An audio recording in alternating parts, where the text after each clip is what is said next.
పానీపూరి నాలానే చాలామందికి favourite food item. So ఈరోజు ఇంట్లో ఫస్ట్ టైం ట్రై చేస్తున్నా. అది ఎలా వచ్చింది, దాని రెసిపీ ఏంటో ఈ వీడియోలో చూద్దాం. ముందుగా బంగాళదుంపని వాష్ చేసుకొని కొంచెం ఉప్పు వాటర్ వేసి ఉడకబెట్టుకుంటున్నా. అండ్ అవి ఉడికేలోగా 1/2 కప్ మైదాకి 1 or 1.5 కప్ రవ్వ తీసుకొని చపాతీ పిండిలా కలుపుకొని పక్కన పెట్టుకున్నా. ఇంతలో పానీపూరిలో పానీ కోసం అల్లం చిన్న ముక్క, కొత్తిమీర, మిర్చి, పుదీనా తీసుకొని, అవునట్టు చెప్పడం మర్చిపోయానండోయ్, కొంచెం చింతపండులో వేడి నీళ్ళు వేసుకొని ముందుగానే సైడ్కి పెట్టుకోండి.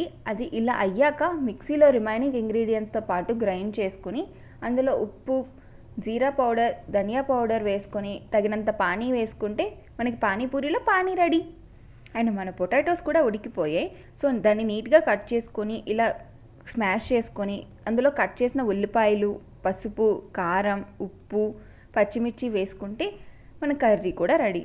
అండ్ లాస్ట్లో పిండిని తీసుకొని చక్కగా రోల్ చేసి పానీపూరి సైజులో కట్ చేసుకొని నూనెలో వేపుకొని తీసేస్తే మన పానీపూరిలో పూరి కూడా రెడీ. సో రెసిపీ అయిపోయాక టేస్ట్ అయితే ఉంది. చెప్పినంత ఈజీ అయితే కాదండి, చాలా time taken process. But taste అయితే చాలా బాగా వచ్చింది. మీరు కూడా ఎప్పుడైనా ఇంట్లో పానీపూరి ట్రై చేస్తుంటే మీకు ఎలా వచ్చిందో కమెంట్ చేసి చెప్పండి. And subscribe for more.